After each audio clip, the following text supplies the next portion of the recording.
আপনার কি বারবার টেনশন হয়, ঘাবড়ানি লাগে, হঠাৎ বুক ধড়ফড় করে, মনে হয় কিছু একটা হয়ে যাবে?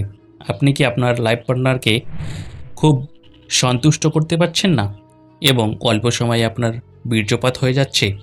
আর সবচেয়ে বড় প্রশ্ন হলো, এই সমস্যাগুলি কি সত্যিই কোনো সমাধান আছে? আজকের ভিডিওটি আপনার জন্য খুবই গুরুত্বপূর্ণ, তাই শেষ পর্যন্ত দেখতে থাকুন। অনেকেই আছেন রাতে ঘুম আসে না, মাথায় হাজারটা চিন্তা ঘুরতে থাকে, ছোট ছোট বিষয়ে প্যানিক হয়ে যায়, শরীরেও প্রভাব পড়ে, মাথা ব্যথা, শরীর ব্যথা এবং অস্থিরতা। তখন ডাক্তারবাবু একটি ওষুধ লিখে দেন, সেটা হচ্ছে ফ্লুড্যাক 20 mg। কিন্তু এখানেই শুরু হয় ভয়। এই ওষুধটা কি সেফ? এটি কি নেশা ধরবে? কতদিন খেতে হবে? এটি কি আসলেই কাজ করে? সমস্ত কিছু জানাবো আজকের এই ভিডিওটিতে। আজ আমরা কথা বলছি ফ্লুড্যাক 20 mg ট্যাবলেট নিয়ে। এটি একটি অ্যান্টি ডিপ্রেসান্ট মেডিসিন, যার মধ্যে রয়েছে ফ্লুক্সারাইন। কিন্তু এইটা শরীরে ঠিক কী কাজ করে? আমাদের মস্তিষ্কে রয়েছে একটি কেমিক্যাল, যার নাম হচ্ছে সেরোটোনিন।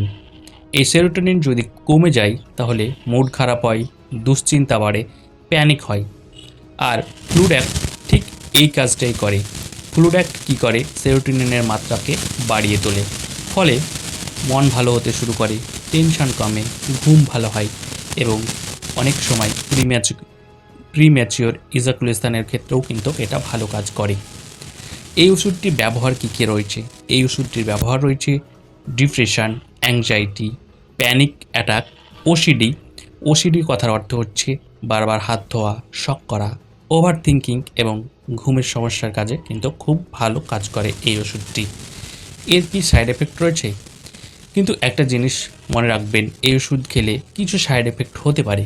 যেমন ১ নম্বরে বমি বমি ভাব, ঘুম কম হওয়া, ক্ষুধা কমে যাওয়া, মাথা ব্যথা। তবে সবার ক্ষেত্রে কিন্তু এই সমস্যাগুলি নাও হতে পারে। এখন সবচেয়ে বড় প্রশ্ন, এই ওষুধ কি নেশা হয়ে যায়? উত্তর হলো না, একেবারেই না। কিন্তু হঠাৎ করে বন্ধ করা যাবে না, ধীরে ধীরে কমিয়ে আপনাকে বন্ধ করতে হবে। তাহলে বন্ধুরা, ফ্লুড্যাক 20 mg মুড ভালো করে, টেনশন কমায়, ঘুম ভালো করতে সাহায্য করে। তবে অবশ্যই ডাক্তারের পরামর্শে যে কোনো ওষুধ খাবেন। ভিডিওটি যদি আপনার কাজে লাগে একটি লাইক দিবেন। এমন গুরুত্বপূর্ণ ভিডিও পেতে চ্যানেলটিকে সাবস্ক্রাইব করবেন। আর আপনি কমেন্টে লিখুন, আপনি কি ওভার থিঙ্কিংকে ভোগেন? যদি ভোগে থাকেন তাহলে কমেন্টে লিখতে ভুলবেন না।